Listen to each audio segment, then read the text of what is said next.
현실과 나라가 혼란할 때일수록 말씀을 굳게 붙잡으셔야 됩니다.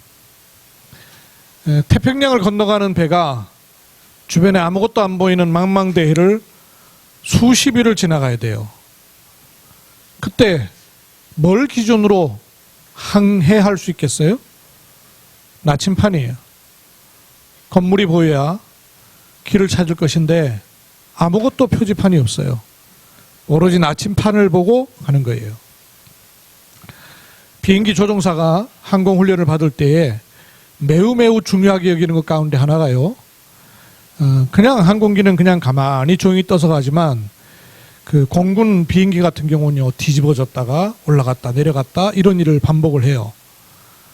그러면 비행기가 막 돌아다니면은 이 사람이 감각이 둔해져 가지고 이게 바다인지 하늘인지 구분이 잘 안 된대요. 이래가지고 간혹 비행기가 뒤집힌 채로 바다로 치고 들어가 가지고 물에 빠지는 경우가 종종 발생한대요. 그래서 조종사들한테 반드시 확인시키는 교육이 뭐냐면 네 감정을 믿지 말고 네 감각을 믿지 말고 계기판을 믿어라. 계기판을 믿으라는 거예요. 근데 조종을 하다 보면 이게 감각이 꼭 바다와 하늘이 뒤집어져 있다는 거예요. 내가 이렇게 가면 꼭 바다로 빠질 것 같다는 거예요. 근데 그게 하늘인데 그래서 꼭 계기판대로 가라는 거예요. 그렇게 교육을 받았는데도 불구하고 위급한 순간은요, 계기판대로 안 하고 감각대로 움직여가지고는 바다에 그렇게 막 처박히는 거예요. 똑같습니다. 우리가 위기를 만날 때마다 어려움을 당할 때마다 반드시 현실, 내 감적, 일어나는 일 쳐다보지 말고 말씀을 딱 붙잡으셔야 돼요. 하나님께서는 우리에게 이런 코로나 사태가 일어나기 전부터 어떤 말씀을 주셨냐면 단을 쌓아라 하는 말씀을 주시고 요 일 안에 있어요. 단을 쌓는 것은 하늘 보좌의 축복과 연결되는 것이에요. 그래서 하나님은 이쪽으로 가라 그렇게 지시를 하신 것이죠. 그리고 우리에게 하나님께서 멈추는 시간을 주셨어요. 모이는 교회가 너무 소중한데 그만큼 소중한 것이 내 개인이 교회고 내가 있는 현장이 교회라는 사실을 누려야 돼요. 모이는 공예배를 많이 못 드리니까 예배를 사모하는 분들이 많이 나오죠. 모여서 예배한다는 게 얼마나 가치 있고 중요하고 축복된 것인가를 많이 놓쳤으니까. 멈추는 시간. 그냥 멈추는 것이 아니고 지금이 어느 때인지를 분별하고 단을 쌓는 것이에요. 때를 분별하여서 단을 쌓는 겁니다. 때를 분별하여서 보좌의 축복 속으로 들어가는 겁니다. 때를 분별하여서 멈추는 시간을 갖는 겁니다. 근데 지금이 어떤 때느냐? 하필 이 일이 신천지라는 이단 집단을 통해서 확산되는 걸 보면서 복음 받을 사람이 너무나 많이 있는데 불신자 전도 시대를 여는 것입니다. 교회로 하여금 하나님이 주신 복음은 원색 복음인데 이 원색 복음을 회복하고 전달해야 되는 것입니다. 신천지라는 이단 집단이 일어나가지고 막 기존 교인들을 미혹하는 걸 보면서 우리는 불신자 전도 해야 되는 하나님의 사인을 받는 겁니다. 그리고 다락방 우리 전도 운동하는 우리는 우리의 모든 옛 틀을 깨고 새 틀을 갖추는 시간표로 하나님 우리에게 때를 분별케 하신 겁니다. 복음이 없으면 오는 재앙을 막을 수가 없어요. 그래서 불신자에게는 지금 시간이 재앙의 시간과 같은 우울증이 오고 불안하고 두려워하는 시간이에요. 그런가 하면 하나님은 신천지라는 집단을 그냥 교계에 드러내는 게 아니라 전국과 세계로 드러내버리셔요. 심판의 시간이에요. 분명히 얘기합니다마는 하나님을 대적하는 이 뿌리로 인하여서 신천지 이만희 교주는 아주 비참하게 죽을 거예요. 그냥 미혹하는 정도가 아니라 온갖 거짓말로 젊은 특히 청년들을, 청소년들을 미혹을 해버렸어요. 거기 들어간 목사님, 제가 교회방에다가 그 동영상 올려놨었죠. 갈급해가지고 가갖고는 그게 잘 믿는 건 줄 알고 전도 특공대 배정받아가지고 훈련을 받는데 나이 든 사람한테는 전하지 말라는 거예요. 또 너무 어린아이한테도 전하지 말라는 거예요. 왜냐? 일할 수 없으니까. 20대, 30대, 40대. 20대는 또 야망이 많아가지고 안 되니까 30대, 40대를 다 개설해라. 이래가지고. 그래서 자기가 하면서 보니까 복음이 그러면 나이 든 사람한테 필요 없나? 이런 생각이 자기는 들더래요. 그러면서도 그동안에 배운 게 쏘니까 세뇌가 돼버려가지고는 마음의 양심에 찔립니다. 대구 경북의 신천지가 제일 드러나버렸잖아요. 전국의 12지파 가운데 대구의 신천지가 젊은 사람이 제일 많대요. 9,000명 가운데 절반이 다 젊은 사람이에요. 그러니까 그 젊은 사람들이 모여 살고 있던 데가 한마음 아파트인가? 아파트에 그냥 다 떼거리로 살고 있었잖아요. 30대 직장 여성이라야만 들어갈 수 있는 곳에 그렇게 많이 들어가 있는 거예요. 이걸 알고 우리 개인이 복음에 정말로 집중하는 축복을 누리는 우리에게는 인생 시간이 되는 겁니다. 하나님은 이런 축복을 놓고 우리에게 은혜를 주시길 원하시는 겁니다. 바울이 사도행전 오늘 15장에 가니까 회당을 중심해 가지고 비시디아 안디옥으로 들어가서 복음을 전했어요. 비시디아 안디옥에 들어가서 회당으로 들어갔어요. 사도행전 15장에 보면 13장 오늘 본문이죠. 13장에 비시디아 안디옥이라는 지역에 회당을 찾아 들어갔어요. 이 회당이라 하면 지금 우리로 말하면 기존 교인들이 있는 곳이죠. 여기 가서 뭘 전했냐면 너희가 십자가에 못 박은 그 예수가 바로 부활하신 그리스도이시다 하는 내용을 전한 거예요. 이렇게 전했더니 이 말씀을 다음에도 우리에게 와서 해달라 하는 사람이 나오는가 하면 비방하고 핍박하는 일도 생긴 거예요.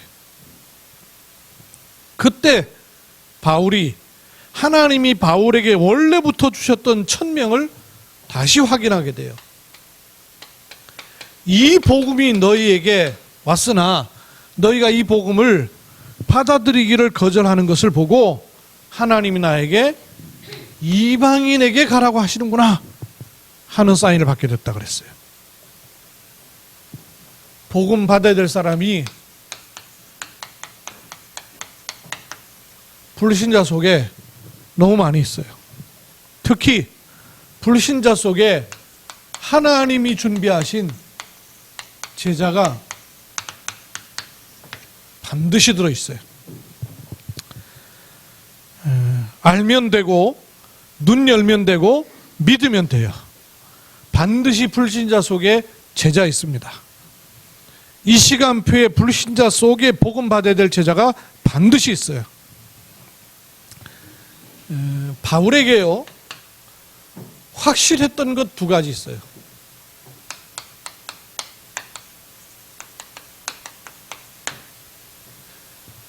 바울이 이런 흐름과 인도를 받을 수 있었던 나침판이 딱 있었던 이유는 두 가지가 확실했어요. 첫 번째는 복음을 지식으로 하는 것이 아니고 복음으로 완전한 답을 딱 가지고 있었어요. 이거를 전해야만 된다는 사실을 가지고 있었어요. 그리고 두 번째는 그리고 뭐 해야 될지를 알았던 거예요. 천명. 요 두 가지가요 아주 선명했어요. 여러분 이 두 가지가 분명해야 됩니다. 복음을 그냥 갖고 있는 게 아니라 복음으로 완전한 답을 가지고 계셔야 돼요. 그리고 하나님이 나에게 원하시는 것이 무엇이고 준비하신 것이 뭔가 하는 천명을 아는 거예요. 그러면 바울을 여러분 한번 생각해 보세요. 이 복음 안에서 보면 복음으로 와가지고 봐야 제대로 보이는 게 있어요. 복음 받기 이전. 그리고 복음을 받고 난 이후. 요게 선명해야 돼요. 복음 받기 이전에 자신을 볼 때 보이는 게 있어야 돼요. 바울은 복음 받기 이전에요 많은 좋은 배경을 가지고 있었습니다. 이게 바울을 바울 되게 했던 거였거든요. 사울이었지만 좋건 나쁘건 배경이 사람에게 영향을 계속 주는 거예요. 그리고 바울은 온갖 종류의 열심을 가지고 살았어요. 그게 모습으로 나온 것이 아주 철저한 종교생활이었어요. 이게 바울에게는 좋은 쪽으로 있었지만 복음 안에서 보면요 좋은 쪽인데도 불구하고 바울은 이걸 뭘로 깨달았냐면 복음 안에서 보니까 야 이게 나를 복음을 못 깨닫게 하는 배설물이었구나 이렇게 깨달은 거예요. 그러면 좋은 것이 아닌 내게 해된 것, 마이너스 되게 한 것, 상처되게 한 배경이라 할지라도 마찬가지예요. 내게 영향 주던 모든 배경, 그것 가지고 살려 했던 원인, 그리고 살았던 겉모습 전부 배설물이에요. 어떻게 배설물이냐? 알고 보니까 하나님을 대적하는 것들이었더란 말이죠. 그걸 깨닫고 나니까 바울이 스스로를 고백하기를 내가 죄인 중에 괴수였다고 고백하는 거예요. 내가 복음 있기 이전 복음을 가지고 현장을 다시 볼 때 내 과거를 볼 때 부인돼야 돼요. 그럴 수밖에 없었던 이런 가운데 있던 나를 그리스도께서 구원하시기 위해서 하나님이 오래전부터 약속하셨던 거예요. 약속하신 그분이 십자가에 죽으시고 너희가 십자가에 못 박아 죽은 이 예수가 다시 살아나셨지 않느냐. 그리고 오순절 마가다락방에 성령으로 역사하셔서 함께 하시는 축복을 실제로 가진 거예요. 그렇죠? 하나님의 약속은 뭡니까? 그리스도. 십자가에서 나의 모든 죄를 대속해 버린 거예요. 이 죄 문제는 죽는다고 끝나는 것이 아니기 때문에요. 부활하셨습니다. 그 말은 무슨 말입니까? 죄를 대속하실 뿐만 아니라 사망의 권세, 사단의 권세에 모든 흑암의 권세를 꺾어버리셨다고 말이에요. 그리고 성령으로 함께 하시는 거예요. 그리스도의 일. 이 일이 저와 여러분에게 들어와 버린 거예요. 그러면 구원받았다는 말은요, 가장 선명한 것이 뭐냐 하면, 여러분, 영접이에요. 영접. 제가 이번 일로 인해서 신천지에 관련된 자료들을 조금 봤거든요. 보면서 하나 얻은 결론이 뭐냐 하면, 이게 뭔지를 도무지 모르는 거예요, 영접. 영접이 뭔지를 모르는 거예요, 영접을. 영접을 안 한 거예요. 영접이 뭔지를 모르는 거예요. 여러분, 신자가 영접이 뭔가를 알면 당연히 하나님의 성령께서 역사하시게 돼 있어요. 영접이 뭐예요?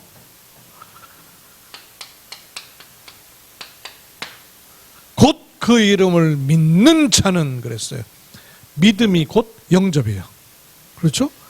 믿음이 곧 영접이에요. 내가 믿는다는 말이 무슨 말이냐? 내가 잘 믿는 게 아니에요. 내가 열심히 믿는 게 아니에요. 영접이 믿는 거예요. 사실이고 실제죠. 영접이 뭐냐? 여러분, 구원받았다는 말 잘 이해가 안 되는 분들 많아요. 구원받았다? 구원받는다? 잘 몰라요. 구원이 뭐냐? 영접 같은 말이에요. 그죠? 구원 곧 영접이에요. 영접 곧 구원이에요. 어떻게 구원받습니까? 그 영접을 모르니까 노력으로 구원 얻는 거라. 이래갖고 14만 4천 안에 들어가려고 온갖 것을 다 하고 성경을 39절 매일 39절씩을 넣어야 된대요. 자기 학교 다닐 때 공부를 그렇게 안 했대요. 그런데 신천지 들어가갖고 잠을 1시간밖에 안 자면서 공부를 했대요. 그 외우느라고. 그런 게 아니에요. 근데 복음을 듣고 나서 보니까 하나님의 은혜로 받는 것이었구나 깨달아지더라는 거예요. 그렇게 배우고 14만 4천 안에 들어가서 구원받는 게 아니고 영접이에요. 영접. 얼마나 어마어마한 말씀인지 몰라요. 종교가 아닌 왜 복음이라 해야 됩니까? 종교는 노력, 열심, 선행, 공로 이게 있어야 돼요. 근데 복음은 뭐냐? 영접이에요. 영접. 이렇게 영접한다는 말이 무슨 말입니까? 계시록 3장 20절 볼지어다 내가 문 밖에 서서 두드리노니 누구든지 내 음성을 듣고 문을 열면 나는 그에게로 들어가. 하나님께서 내 안에 오시는 거예요. 제가 그래서 얘기를 했어요. 하나만 신천지 다닌 사람이요 하나만 탁 깨달아버리면요 문제 확 해결돼 버려요. 열쇠가 풀리는 하나가 있어요. 그게 뭐냐면 영접이에요. 영접. 그렇게 초항하고 기다리고 있는 그 이만희한테 주어져 있다는 모든 게 사실은 신자한테 주어져 있는 거예요. 그렇죠? 신자한테 주어져 있는 예수를 그리스도로 영접한 자에게 누구에게든지 올 수 있는 그 축복을 이만희 그게 자기한테만 와 있고 나머지 사람은 자기를 통해서만 다 오는 줄 이렇게 착각하게 만들어버렸어요. 하나님의 자녀에게는 그 축복이 다 와 있는 거예요.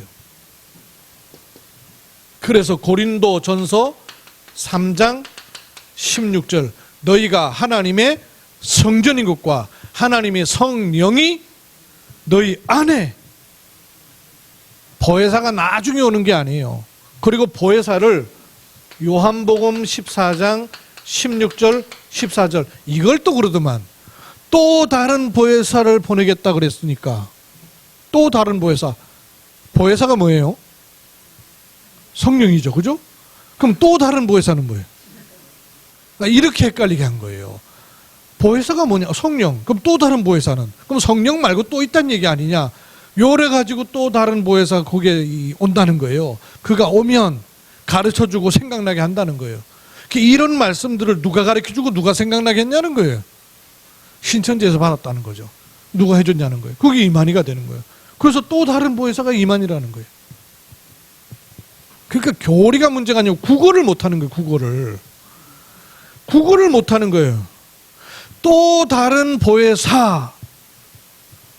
그리고 26절에 보면 보혜사 곧 성령 이렇게 나와요. 만약에 성령이 보혜사고 또 다른 보혜사는 또 뭔가가 있으려면 또 다른 보혜사라고 말하기 전에 보혜사를 말을 해야 돼요. 그죠? 보혜사 성령을 얘기하다가 그 다음에 또 다른 보혜사 요래야 말이 맞는 거 아니에요. 그죠?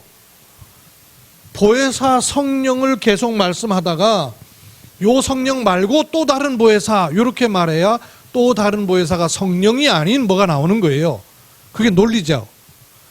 근데 또 다른 보혜사 이게 그냥 나와버린 거예요. 성령을 말하면서 이거는 26절에 뒤에 나온단 말이에요.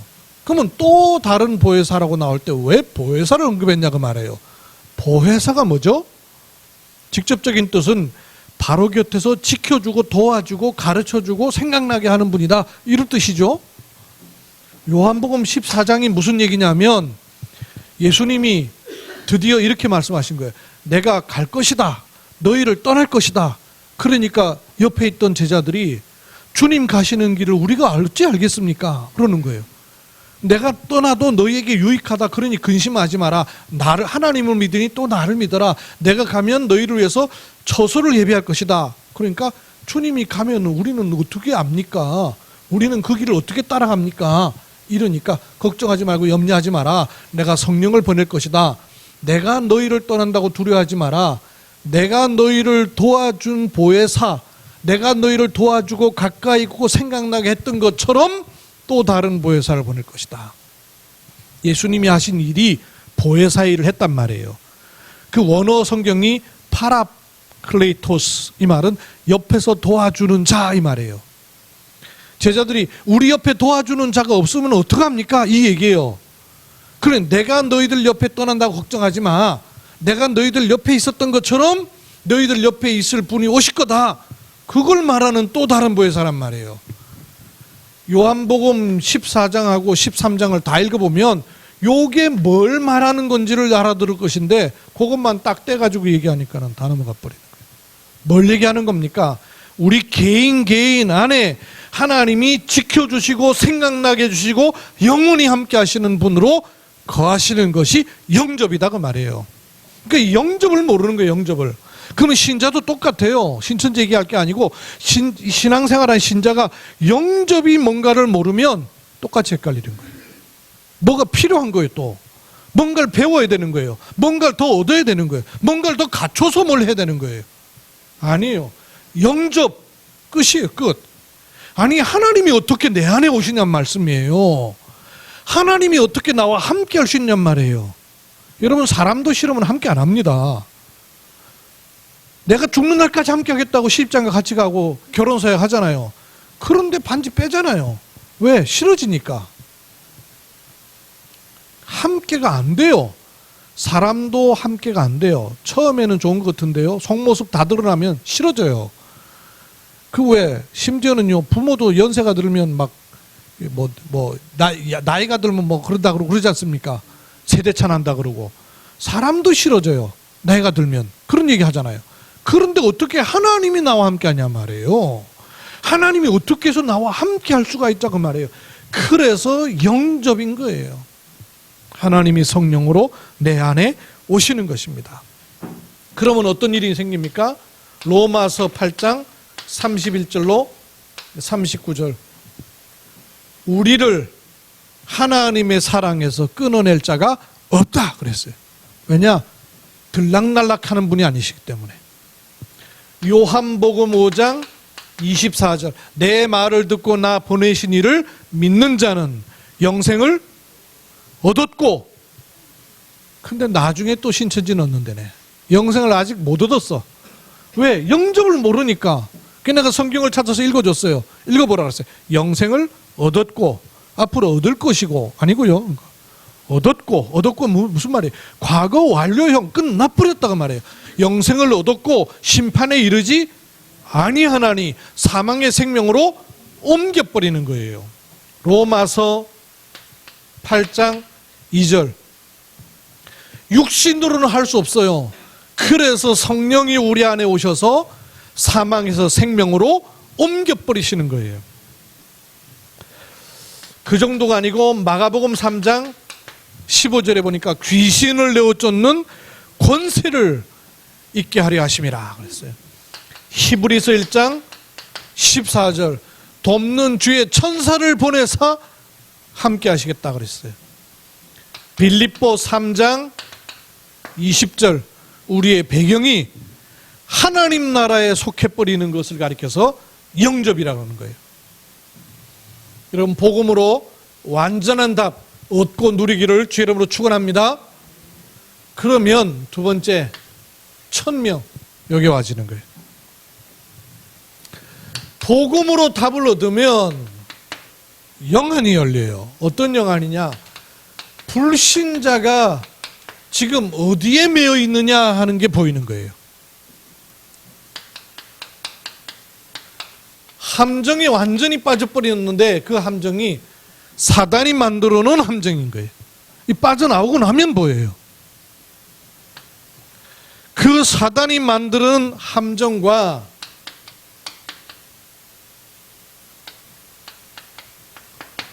종교라는 올무와 인생이라는 틀에 매여 있다는 것이 보이는 거예요.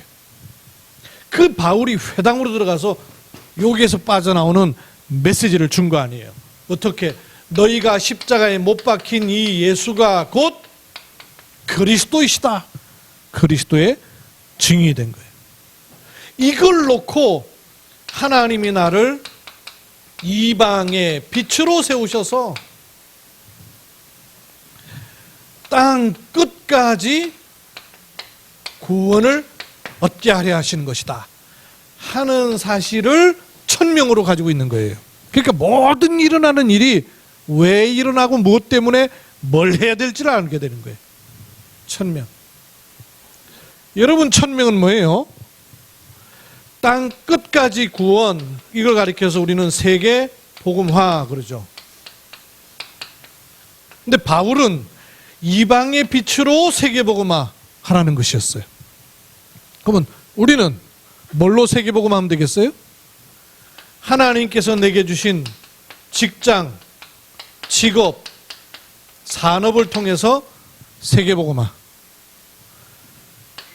하나님께서 우리 김혜정 목사님 복지하게 하셨으니까 그냥 복지가 아니고 전도 복지로 세계 복음화. 허 권사님은 공무원이라는 직책을 주셨어요. 공무원으로 세계 복음화. 그렇죠? 자기에게 주어진 것 가지고 하는 거예요. 하나님이 내게 주신 업을 가지고 세계 복음화 하는 거예요. 하나님은 나에게 렘넌트 운동하게 하시는데 렘넌트 운동으로 세계 복음화. 그렇죠? 나는 우리 그 박춘성 집사님 같이 어르신들은 복음 3대, 복음 3대. 우리 자녀 키울 때는 복음 가지고 못 키웠는데 손자 손녀 나오잖아요. 격대 있지 않습니까? 그죠? 유대인의 교육의 특징이 뭐냐? 격대 교육이에요. 복음 3대로 세계 복음화. 손자 손녀를 놓고 기도하는 것이야말로 엄청난 축복이에요. 그죠? 내가 자녀를 놓고 기도할 수 있다는 축복은 부모로서의 최고의 축복이에요. 자녀로서의 최고의 축복은 기도를 아는 부모 속에서 자라는 거예요. 또 가정주부는 뭐 반만 합니까? 가정주부로서 세계복음화. 여러분 자신에게 주어져 있는 현장 그거 가지고 세계복음화를 천명으로 붙잡으세요. 하나님 주신 약속이니까.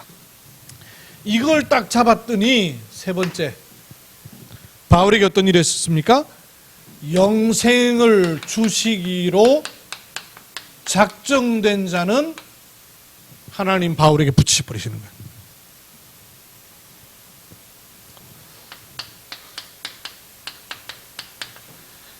(48절) 보십시다.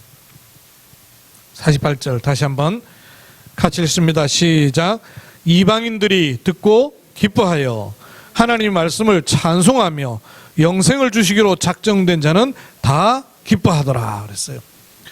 이렇게 복음으로 완전한 답을 내리고 천명의 방향을 가지고 있으니까 이방인들이 들었다 그랬어요. 두 번째, 듣고 기뻐하여 그랬어요. 세 번째, 하나님의 말씀을 찬송하고. 네 번째, 영생을 주시기로 작정된 자는 다 믿었다 그랬어요. 요 네 가지의 말씀 딱 놓고 보세요.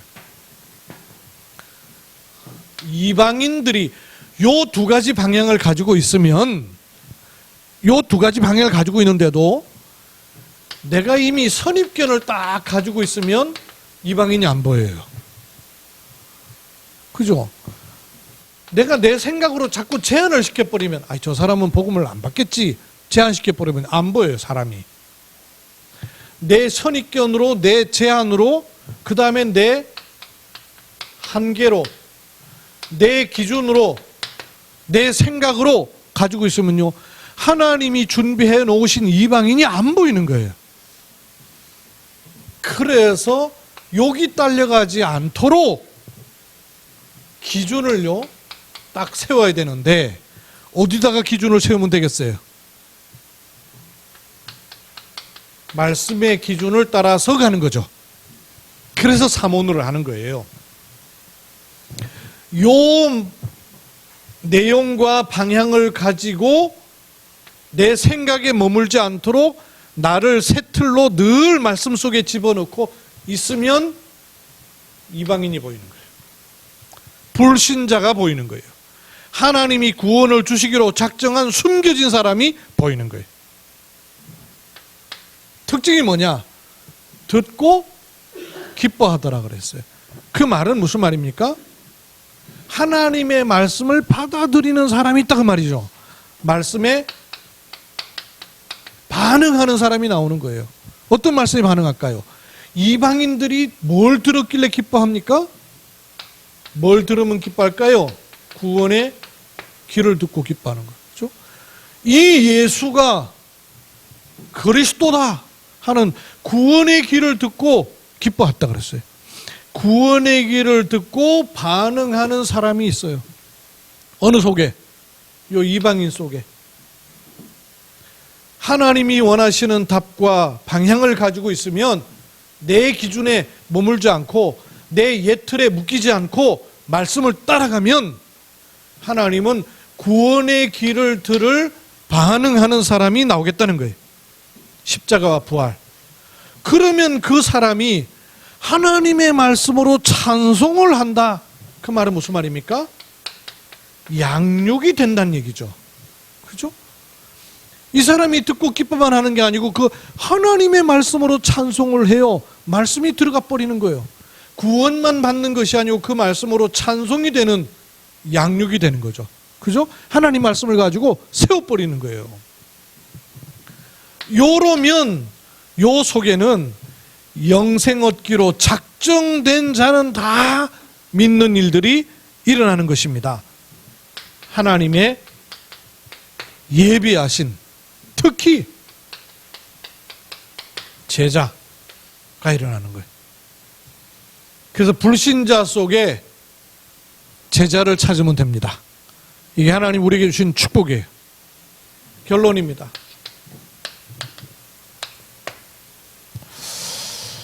어떻게 불신자 속에 제자를 찾을까요? 불신자 속에 제자가 있음을 믿어야 돼요. 그죠? 불신자 속에 제자가 있다는 사실을, 그래 맞아, 불신자 속에 하나님 분명히 예비하신 제자가 있고 나를 만나게 하시도록 되어 있다는 것을 믿을 때 성령이 역사하셔요. 믿을 때 성령이 역사하시는 거예요. 그래, 내가 만나는 우리 가족 속에, 직장 속에, 관계 속에 분명히 불신자 속에 하나님이 준비하신 제자가 있다라는 믿음. 억지 믿음이 아니고 사실의 믿음, 현장을 본 믿음, 시간표를 본 믿음.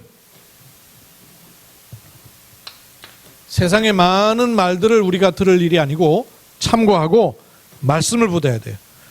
세상의 말들이 내 믿음의 근거가 되면 안 돼요. 그렇죠? 하나님 말씀을 딱 붙잡아야 돼요.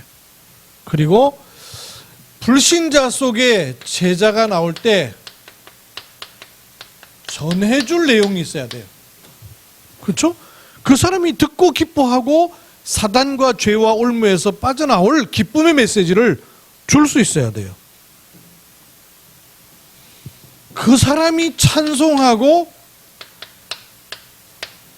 예배할 불신자를 세울 내용이 내게 있어야 돼요. 메시지죠, 결국. 메시지예요. 메시지가 있어야 돼요.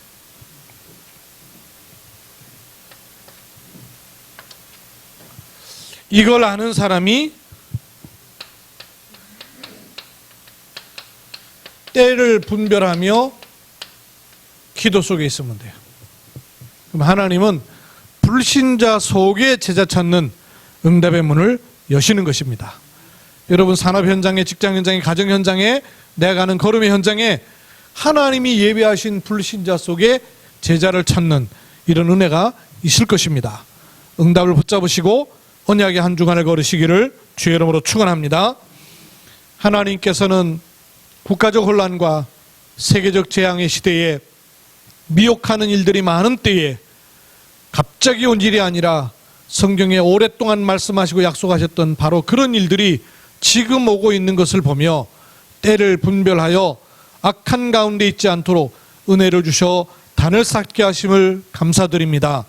그 속에 빠져나올 구원받아야 될 예비된 이방인들이 있사오니 불신자 속에 제자 찾는 눈을 열어주시고 불신자 속에 제자를 건지는 메시지를 하게 해주시고 불신자 속에 제자를 찾아 하나님의 사람으로 영광을 돌리는 그런 일들이 우리에게 있도록 축복하심을 감사를 드립니다. 이 언약 속에서 하나님이 행하신 일들을 보며 영광 돌리게 하옵소서. 주 예수 그리스도의 이름으로 기도하옵나이다. 아멘.